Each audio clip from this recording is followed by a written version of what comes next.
ভূগর্ভস্থ পানির ব্যবহার কমিয়ে অন্যান্য উৎস থেকে কিভাবে বিশুদ্ধ পানি ব্যবহার নিশ্চিত করা যায় সে বিষয়ে নজর দেওয়ার তাগিদ দিয়েছেন স্থানীয় সরকার মন্ত্রী মির্জা ফখরুল ইসলাম আলমগীর।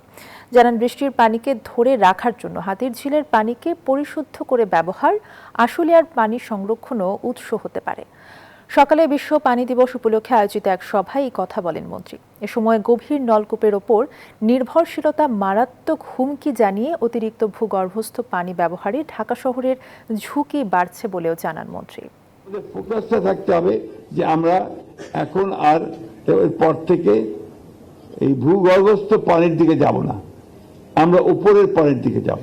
সারফেস ওয়াটার এবং আপনার বৃষ্টির পানি, এই পরিবর্তন আমাদেরকে আনতে হবে, এই চেঞ্জ আমাদেরকে আনতে হবে।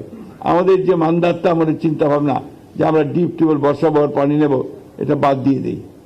এটা চাই যে আমরা কিভাবে বৃষ্টির পানিকে সংরক্ষণ করব, সেটাকে আমরা কিভাবে আমাদের শহরের লোকগুলোকে বাঁচিয়ে রাখবো।